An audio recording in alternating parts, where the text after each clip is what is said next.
بسم الله الرحمن الرحيم. الحمد لله رب العالمين، والصلاة والسلام على سيد الأنبياء والمرسلين وخاتم النبيين سيدنا محمد وآله وصحبه أجمعين، ومن تبعهم بإحسان ودعا بدعوتهم إلى يوم الدين. أما بعد، عن أبي هريرة رضي الله عنه قال: أوصاني خليلي بثلاث: بصيام 3 أيام من كل شهر، وركعتي الضحى، وأن أوتر قبل أن أرقد. رواه مسلم. اللهم صل على محمد وعلى آل محمد وبارك وسلم. محترم بزرگوں، دوستوں اور دینی بھائیوں، جس طرح عشاء کے بعد سے لے کر طلوع فجر کے بیچ میں ایک طویل وقفہ ہوتا ہے، اور اس طویل وقفے میں کوئی نماز فرض نہیں کی گئی، لیکن تہجد کی چند رکعت پڑھنے کی اہمیت کو بیان کیا گیا، اس کی فضیلت بتائی گئی۔ اسی طرح فجر کی نماز کے بعد سے لے کر ظہر کے درمیان ایک طویل وقفہ ہوتا ہے، اس بیچ میں بھی کوئی نماز فرض نہیں کی گئی، لیکن صلاۃ الضحیٰ کے عنوان سے کچھ رکعتیں پڑھنے کی ترغیب دی گئی ہے،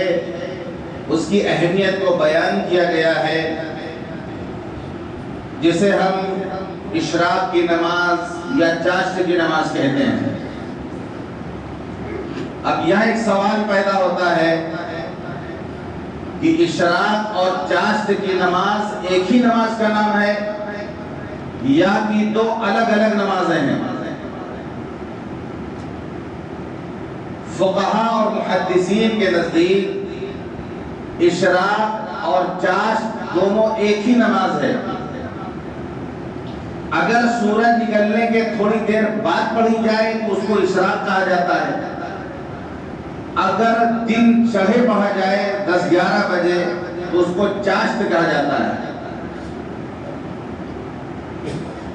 بہرحال اس کی بڑی اہمیت ہے، کم سے کم 2 رکعت ہے، حدیث میں 2 رکعت کا بھی پتہ چلتا ہے کہ کم سے کم 2 رکعت آدمی پڑھ لے۔ 4 رکعت کا بھی حدیث میں ثبوت ہے، 8 رکعت بھی ہے، 12 رکعت تک ہے، یعنی 2 رکعت سے لے کر 12 رکعت تک۔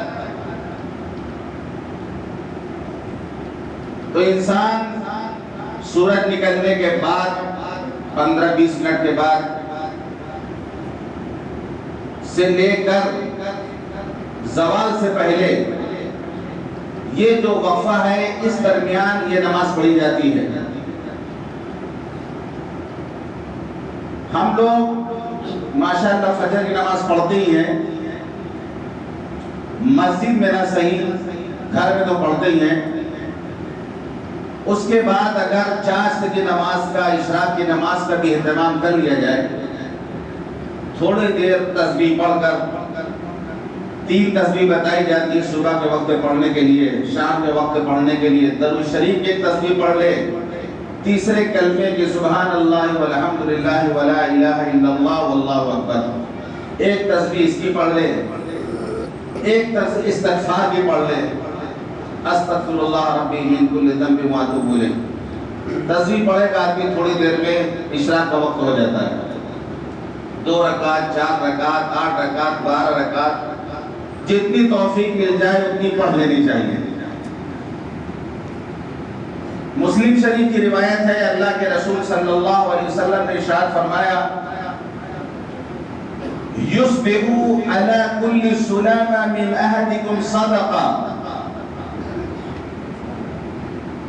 تم میں سے ہر شخص کے جوڑ جوڑ پر صبح کے وقت صدقہ ہے۔ تم میں سے ہر ایک کے جوڑ جوڑ پر صبح کو صدقہ ہے۔ دوسری روایت سے پتہ چلتا ہے کہ انسان کے جسم میں 360 جوڑ ہیں، تو گویا روزانہ صبح کے وقت 360 صدقہ اس کو کرنا چاہیے۔ روایت میں آتا ہے صحابہ کرام نے جب اللہ کے رسول صلی اللہ علیہ وسلم کا ارشاد سنا تو پریشان ہوئے، وہ ہمارے پاس اتنا پیسہ نہیں ہے، اتنی دولت نہیں ہے، 360 صدقہ روز ہم کس طرح کریں گے؟ اللہ کے رسول صلی اللہ علیہ وسلم نے پھر اس کی جب تشریح فرمائی کہ بہت آسان ہے یہ، آپ نے فرمایا کل تسبیحۃ صدقہ، ہر سبحان اللہ کہنا صدقہ ہے، کل تحمیدۃ صدقہ، ہر الحمدللہ کہنا صدقہ ہے، کل تہلیلۃ صدقہ، ہر لا الہ الا اللہ کہنا صدقہ ہے، کل تکبیرۃ صدقہ، ہر اللہ اکبر کہنا صدقہ ہے، امر بالمعروف صدقہ، امر بالمعروف کرنا صدقہ ہے، ونہی عن المنکر صدقہ، نہی عن المنکر کہنا صدقہ ہے، وَيُجْزِئُ مِن ذَلِكَ رَكْعَتَانِ يَرْكَعُهُمَا مِنَ الضُّحَىٰ، اور شکرانے کی ادائیگی کے لیے 2 رکعت نماز کافی ہو جاتی ہے جو اشراق یا چاشت کے وقت پڑھی جائے۔ اگر کوئی 2 رکعت نماز اشراق کی چاشت کی پڑھ لیتا ہے، روزانہ اپنے جسم کے ہر جوڑ کی طرف سے وہ صدقہ کر دیتا ہے۔ اس میں ایک مصلحت یہ بھی ہے کہ جب آدمی نماز پڑھتا ہے، رکوع، سجدہ، قیام، قعود، تو اس میں جسم کا ہر حصہ شامل رہتا ہے۔ اگر کوئی 100 دانے کی تسبیح تیسرے کلمے کی پڑھتا ہے، جیسے کبھی بتایا گیا،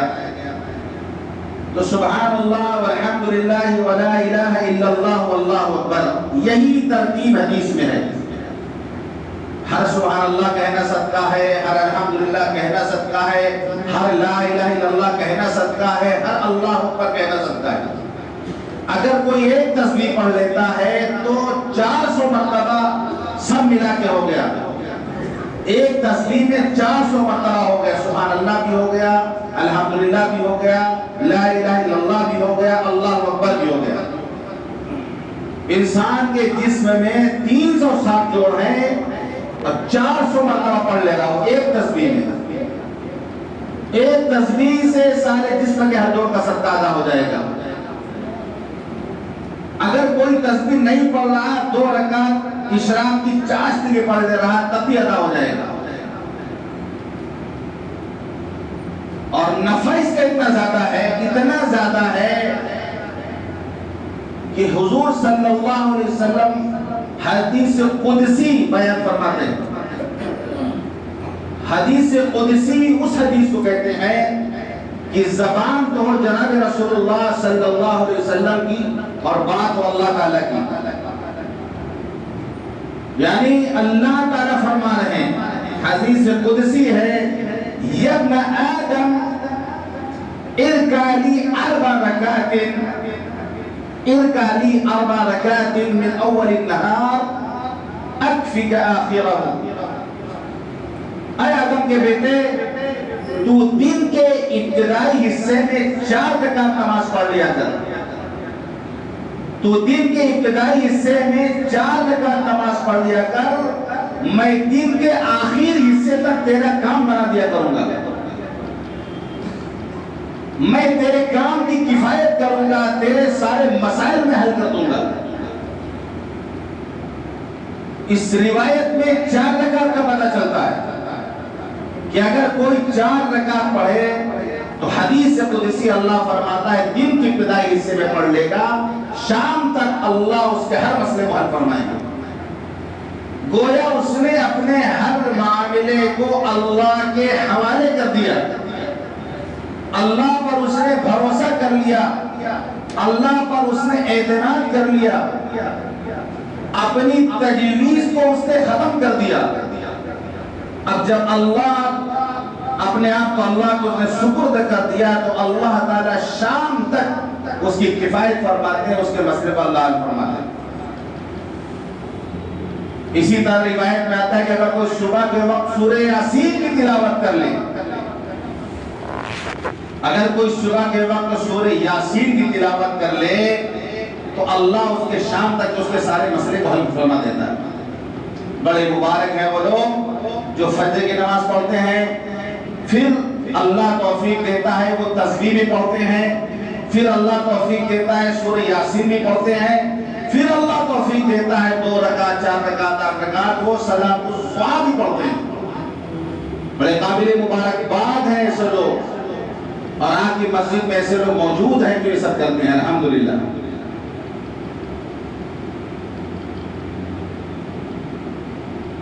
اسی طریقے سے حضرت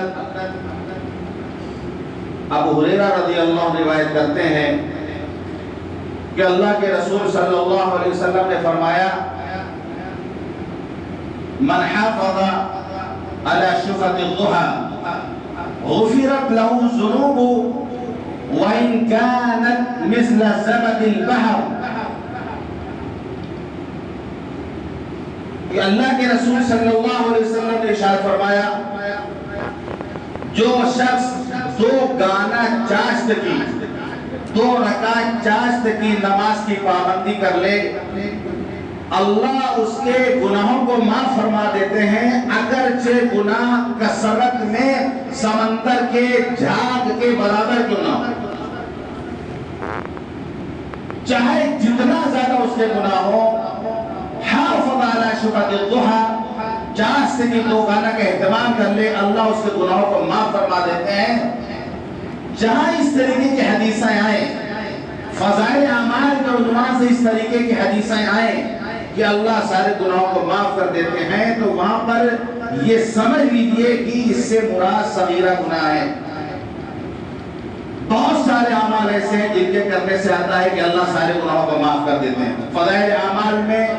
فضائل اعمال سے مراد کتاب ہی خالی نہیں ہے،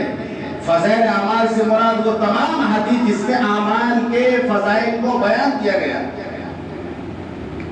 نہیں آپ سوچیں کہ وہ کتاب جو پڑھی جاتی ہے اسی میں جو کچھ ہے۔ فضائل اعمال مطلب اعمال کی فضیلت کی جو بھی حدیثیں ہیں جن پر جو کچھ وعدے اللہ کی طرف سے ہیں، گناہوں کے معاف ہونے کے وعدے اللہ کی طرف سے ہیں، وہاں پر یہ اصول یاد رکھنا چاہیے کہ اس سے مراد صغیرہ گناہ ہوتے ہیں، کبیرہ گناہ کے لیے توبہ شرط ہے۔ عمل کرنے سے جو گناہ معاف ہوتے ہیں وہ صغیرہ گناہ معاف ہوتے ہیں، کبیرہ بڑے والے گناہ اس کے لیے توبہ کرنا چاہیے، توبہ شرط ہے اس کے لیے۔ تو بہرحال چاشت کی نماز پڑھنے سے انسان کے تمام صغیرہ گناہ معاف ہونا ایک اہم بات ہے، اور اللہ کے رسول صلی اللہ علیہ وسلم بھی، صحابہ کرام بھی اس نماز کا اہتمام فرماتے تھے۔ اللہ کے رسول خود کتنی رکعت نماز پڑھتے تھے چاشت کی؟ ایک تابعیہ ہے حضرت معاذہ رضی اللہ عنہ، وہ کہتی کہ سألت عائشہ رضی اللہ عنہ کم کان یصلی رسول اللہ صلی اللہ علیہ وسلم صلاۃ الضحى، میں نے حضرت عائشہ رضی اللہ عنہ سے پوچھا کہ اللہ کے رسول صلی اللہ علیہ وسلم چاشت کی نماز کتنی رکعت پڑھتے تھے؟ حدیث میں جہاں کہیں تذکرہ ہے وہ صلاۃ الضحیٰ کا لفظ آیا ہے، چاشت کی نماز۔ اس لیے بہت سے لوگ اشراق کی نماز کا انکار بھی کرتے ہیں، کہتے ہیں حدیث میں اشراق کا لفظ نہیں ہے۔ اشراق کی نماز کا انکار کرتے ہیں، وہ کہتے ہیں کہ صرف چاشت کی نماز ہے، جو دن چڑھے پڑھی جاتی ہے، لیکن علماء کا کہنا یہ ہے کہ وہ اشراق کی نماز، چاشت کی نماز ایک ہی نماز ہے، بس تعبیر کا فرق ہے، سورج نکلنے کے بعد پڑھی جائے تو اشراق ہے، اور جب دھوپ تیز ہو جائے، دھوپ میں شدت اور گرمی پیدا ہو جائے، اس وقت جو پڑھی جاتی ہے اس کو صلاۃ الضحیٰ کہا جاتا ہے۔ تو کہتی میں نے حضرت عائشہ رضی اللہ عنہا سے پوچھا کہ اللہ کے رسول صلی اللہ علیہ وسلم چاشت کی نماز کتنی رکعت پڑھتے تھے؟ تو حضرت عائشہ رضی اللہ عنہا نے جواب دیا 4 رکعات، 4 رکعت پڑھتے تھے۔ وَيَزِيدُ مَا شَاءَ اللَّهُ، اس سے زیادہ جتنا اللہ چاہتا،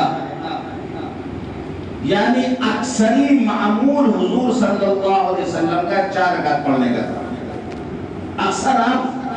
4 رکعت پڑھتے تھے۔ وَيَزِيدُ مَا شَاءَ اللَّهُ، اس سے زیادہ جتنا اللہ توفیق دیتا، اللہ چاہتا آپ پڑھتے تھے، زیادہ جتنا بھی آدمی پڑھنا چاہے پڑھ لیتے۔ خود حضرت عائشہ رضی اللہ عنہا کا معمول یہ تھا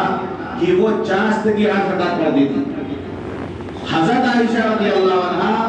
چاشت کی 8 رکعت پڑھتی تھی، 8 رکعت پڑھنے کا ان کا معمول تھا، اور وہ کہتی تھی کہ اگر میرے ماں باپ پھر سے دنیا میں آ جائیں، میرے ماں باپ پھر سے زندہ ہو جائیں، پھر سے دنیا میں آ جائیں،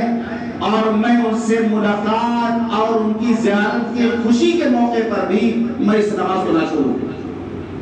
یعنی ان سے ملنے کے لیے جاؤں، ان کی زیارت کے لیے جاؤں، اور اس وقت جو مشغولیت اور جو خوشی ہو اس کے باوجود بھی میں اس نماز کو نہیں چھوڑنا چاہتی۔ اتنی محبوب، اتنی مرغوب، اتنی پسندیدہ نماز تھی چاشت کی حضرت عائشہ رضی اللہ عنہا کے نزدیک۔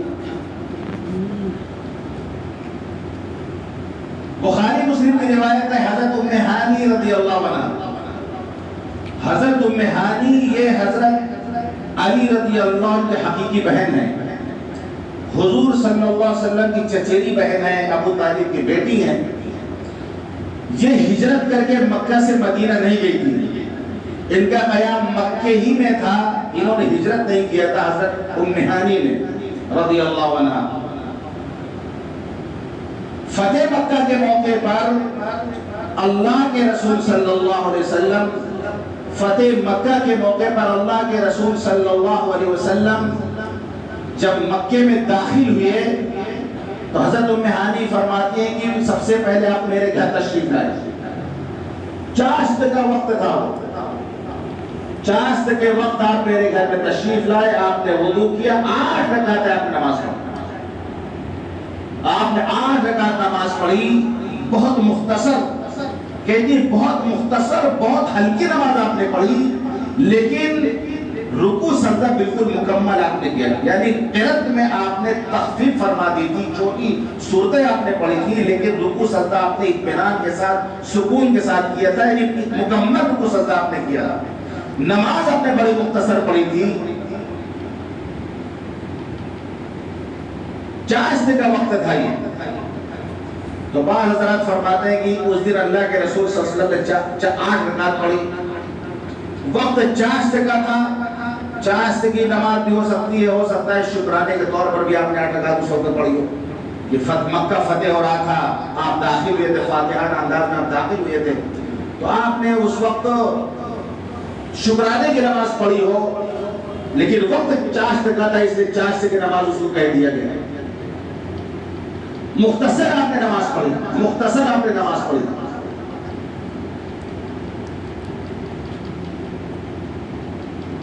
بعض جگہ لکھا ہے کہ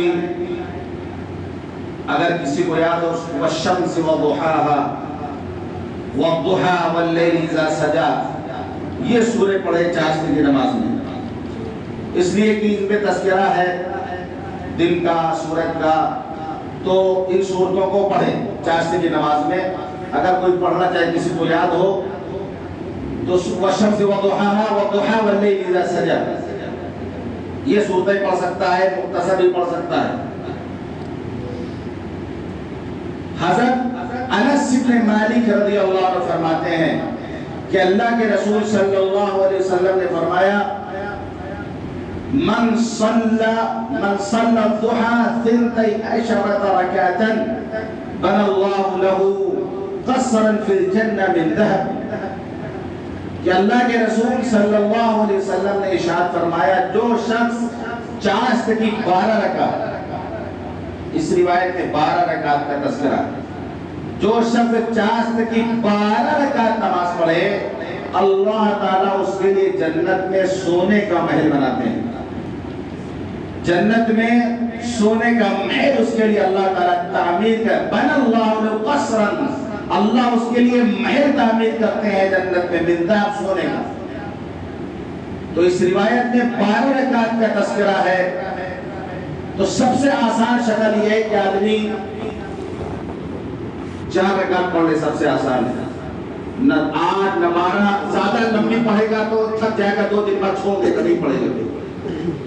پابندی نہیں کر پائے گا اس کی۔ پہلے شروع میں جوش آئے گا، چلیے فضیلت سنیے، چاشت کی نماز کی 12 رکعت پڑھا جائے، پڑھ لے آدمی، جنت میں محل بن جائے گا اس کے لیے سونے کا، لیکن پابندی نہیں کر پائے گا۔ اگر کوئی پابندی کر لیتا ہے تو بہت بہت خوش نصیبی کی بات ہے، اس کی استقامت کی بات ہے، لیکن آسان چیز کو اختیار کرنے میں آدمی اکتاتا نہیں ہے۔ اللہ کے رسول صلی اللہ علیہ وسلم بھی آسان چیز کو اختیار فرماتے تھے، آسان چیز کو اختیار فرماتے تھے تو 2 رکعت بھی آدمی پڑھ لے، لیکن چونکہ پتہ چلتا ہے اللہ کے رسول صلی اللہ علیہ وسلم 4 رکعت پڑھتے تھے اور زیادہ بھی پڑھ لیتے تھے، 4 رکعت کی روایتیں موجود ہیں، تو آدمی 4 رکعت اشراق کے وقت پڑھ لے، چاشت کے وقت پڑھ لے، نہ کم نہ زیادہ، اس والی پابندی بھی کر لے گا۔ اور خود حضور صلی اللہ علیہ وسلم کا معمول یہ تھا کہ حضرت ابو سعید خدری رضی اللہ عنہ فرماتے ہیں کہ اللہ کے رسول صلی اللہ علیہ وسلم کبھی چاشت کی نماز لگاتار پڑھتے تھے، اتنی پابندی کے ساتھ پڑھتے تھے، اتنی پابندی کے ساتھ پڑھتے تھے کہ ہمیں لگتا تھا کہ ہمیشہ پڑھیں گے، کبھی چھوڑیں گے نہیں۔ پھر کبھی ایسا ہوتا کہ آپ چاشت کی نماز نہیں پڑھتے تھے، چھوڑ دیتے تھے، نہیں پڑھتے تو نہیں پڑھتے تھے، نہیں پڑھتے تھے، ہمیں لگتا تھا اب اللہ کے رسول چاشت کی نماز کبھی نہیں پڑھیں گے۔ حضرت عائشہ رضی اللہ عنہ بتاتی ہے کہ اللہ کے رسول صلی اللہ علیہ وسلم بعض وہ اعمال جن کو آپ کرنا چاہتے تھے، آپ کو محبوب تھا، آپ کو پسند تھا، صرف اس لیے نہیں کرتے تھے، ترک فرما دیتے تھے کہ آپ کی دیکھا دیکھی صحابہ کرام بھی عمل کرنے لگیں گے اور پھر وہ چیز کہیں فرض نہ ہو جائے، وہ چیز کہیں اللہ تعالیٰ شوق دے کر فرض کر دے گا، بعد میں امت مشکل میں پڑ جائے گی۔ 5 رکعت نماز فرض ہے، اسی سے لوگ بھاگ رہے ہیں۔ تہجد کا آپ کو شوق تھا، فرض ہو جاتی تو چاشت کی نماز فرض ہو جاتی۔ 50 نمازیں اللہ نے فرض کیا، 50 نمازیں اللہ نے فرض کیا تھا، وہ تو کم کرتے کرتے کرتے کرتے آپ جانتے تو امت کا حال یہ ہونے والا ہے۔ تو 5 نماز حضرت موسیٰ نے کہا کہ جائیے بار پھر چلے جائیے، امت 5 نماز نہیں پڑھ پائے گی، آپ امت 5 وقت کی نہیں پڑھ گئی، پھر سے چلے جائیے آپ۔ اللہ کے رسول صلی اللہ علیہ وسلم نے فرمایا اب مجھے شرم آتی ہے، اب ہم نہیں کم کرائیں گے، 5 نماز سے کم نہیں کرائیں گے۔ لیکن اللہ نے وعدہ کیا تھا اپنے محبوب سے کہ نماز تو 85 فرض ہم نے کیے ہیں، جو آدمی 5 فرض نماز ادا کرے گا ثواب اللہ تعالیٰ اس کو 50 نمازوں کا دے گا۔ اور خود حضور صلی اللہ علیہ وسلم کا معمول زندگی پر یہ تھا کہ روزانہ کم سے کم آپ 50 رکعت پڑھتے تھے، سنت نوافل جو آپ کو روایتیں الگ الگ ملتی ہیں، تہجد میں 12 رکعت، کہیں 8 رکعت، کہیں 6 رکعت، کبھی 4 رکعت، کبھی 2 رکعت، جو اختلاف ملتا ہے اس کی وجہ یہ ہے کہ آپ فرائض کا اہتمام فرماتے تھے، سنن موقدہ کا اہتمام فرماتے تھے، جو رکعتیں رہ جاتی تھی کم و بیش جو رہ جاتی تھی وہ آپ تہجد میں پڑھتا کہ 50 پوری کرتے تھے، تعداد 50 رکعت کی تعداد آپ پوری کرتے تھے۔ مغرب میں 3 رکعت ہے تو وتر بھی آپ تاک پڑھتے تھے تاکہ 50 کی تعداد پوری ہو جائے، ورنہ پھر 49 رہ جائے گا۔ اگر 3 رکعت مغرب کی فرض مان لیا جائے تو 3 رکعت آپ وتر بھی پڑھتے تھے تاکہ 50 رکعتیں پوری ہو جائے۔ تو اللہ کے رسول صلی اللہ علیہ وسلم 50 رکعت نماز روز پڑھتے تھے آپ، اس لیے آپ کو اختلاف ملے گا، کہیں یہ اشراق کی نماز میں یعنی چاشت کی نماز میں یہ جو نوافل ہے اس میں جو ملے گا کم و بیش، یہ اس لیے تبدیلی ہوتی تھی کہ کبھی ادھر بڑھ گیا، کبھی ادھر گھٹ گیا، کبھی ادھر بڑھ گیا، کبھی ادھر گھٹ گیا، لیکن مجموعی طور پر آپ 50 رکعت پڑھا کرتے تھے۔ تو اللہ کے رسول چاہتے تھے بہت چیز کرنا، لیکن کہیں امت پر فرض نہ ہو جائے، اس لیے آپ اس کو ترک فرما دیں۔ چاشت کی نماز آپ کو بہت محبوب، بہت پسندیدہ تھی، لیکن یہ فرض نہ، اس خوف سے آپ پابندی سے نہیں پڑھتے تھے، لیکن ہمارے پڑھنے سے فرض نماز نہیں ہوگی۔ ایسا نہیں کہ امت اگر پڑھے گی پابندی سے تو نماز اللہ فرض کر دے گا۔ رسول صلی اللہ علیہ وسلم دنیا سے تشریف لے جا چکے ہیں، اب ہم پابندی سے پڑھیں گے، ہم کو ثواب ملے گا۔ یہ نہ کوئی سوچے کہ اللہ کے رسول پڑھتے تھے نہیں پڑھتے تھے، ہم بھی پڑھیں گے پھر نہیں پڑھیں گے۔ اللہ کے رسول صلی اللہ علیہ وسلم کا معاملہ تھا، فرض ہو جاتی نماز۔ ہم جتنا پوری زندگی ہم پابندی کریں گے تہجد کی اور چاشت کی، پھر بھی فرض نہیں کرے گا اللہ تعالیٰ۔ آپ بے فکر رہیں، تو جو لوگ پابندی کر رہے ہیں ان کو چھوڑنے کی ضرورت نہیں ہے کہ روز نہیں پڑھنا چاہیے۔ آپ پابندی سے روز پڑھیں، بڑی فضیلت اس کی آئی ہے۔ یہاں تک کہ حضرت ابو ہریرہ رضی اللہ خاص صحابہ میں سے ہیں، شاگرد خاص حضرت ابو ہریرہ رضی اللہ عنہ، وہ فرماتے اوصانی خلیلی بثلاث، میرے دوست نے، میرے خلیل کہتے ہیں جگری دوست کو، جگری دوست کو عربی میں بولتے خلیل، فیس بک والے دوست نہیں۔ ایک 5000 فرینڈ لسٹ میں 5000 2000 بھیڑ ہے، نہ ان کا آپ کی خوشی سے کوئی مطلب، نہ ان کا آپ کے غم سے کوئی مطلب، فرینڈ لسٹ میں فرینڈ بنے آپ کے سے۔ بہت خوش قسمت ہے وہ شخص جس کو پوری زندگی میں کوئی ایک دوست مل جائے۔ پہلی بات تو کسی کو ملتا ہی نہیں، دوست کسی کو ملتا ہی نہیں۔ بہت خوش قسمت ہے اگر کسی کو ایک دوست مل جائے، 2 دوست مل جائے، 2 مل جائے تو بہت بڑا خوش قسمت ہے۔ تیسرا دوست کبھی کسی کو ملتا ہی نہیں ہے۔ یہ سب جو ہم لوگ فیس بک فرینڈ اور محلے کے فرینڈ، یہ سب دوست نہیں ہیں، یہ سب ہمارے ٹائم پاس ہیں۔ یہ اوصانی خلیلی بثلاث،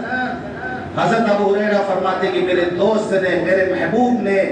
میرے خلیل نے مجھے وصیت کی 3 باتوں کی۔ دوست وہ ہوتا ہے جو خیر خواہی کرتا ہے، دوست وہ ہوتا ہے گناہ کرتے وقت روک لیتا ہے پکڑ کر کے ہاتھ، برتھ ڈے پارٹی میں تالی نہیں بجاتا دوست سے جا کر کے، کیک کاٹنے میں مدد نہیں کرتا چھری پکڑ کر کے، دوست روکتا ہے کہ نہیں یہ اسلام کے خلاف ہے، دوستی کرو چاہے نہ کرو، تمہاری پارٹی میں نہیں آئیں گے۔ اذان کا وقت ہوتا ہے، دوست ہوتا ہے جو پکڑ کر کے اپنے دوستوں کو لاتا ہے۔ ہمیں بہت اچھا لگتا ہے فجر کے وقت چھوٹے چھوٹے بچے بھی آتے نماز پڑھنے، اکیلے نہیں 2-3 تو لے کے آتے ہیں۔ بڑے قابل مبارکباد ہے والدین جو اس وقت اپنے چھوٹے چھوٹے بچوں کو جگا کر مسجد میں فجر کے وقت بھیجتے ہیں، اور اکیلے نہیں 2-3 ساتھ میں آتے ہیں، دیکھ کے منظر اچھا لگتا ہے۔ فرمایا اوصانی خلیلی بثلاث، میرے دوست نے 3 وصیتیں مجھے کی۔ بصیامی 3 ایام من کل شہر، ہر مہینے کے 3 روزہ رکھنے کی، اس کی پوری تفصیل بیان کی جا چکی ہے نوافل روزے کے عنوان سے کہ 13، 14، 15 تاریخ، چاند کی 13، 14، 15 تاریخ۔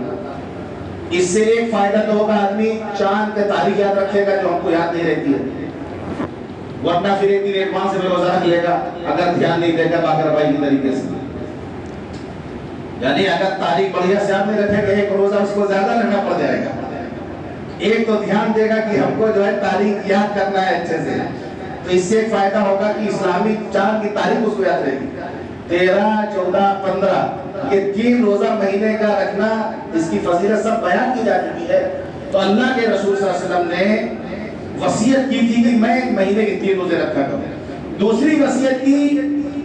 رکعتي الضحى، چاشت کی 2 رکعت پڑھنے کی مجھے وصیت کی کہ میں چاشت کی 2 رکعت پڑھا کروں۔ اب نبی نے وصیت کی تو حضرت ابو ہریرہ پڑھتے تھے اس کو۔ تیسری وصیت کی وَأَنْ أَوْتِرَ قَبْلَ أَنْ أَرْقُدَ، کہ میں سونے سے پہلے وتر کی نماز پڑھ لیا کروں۔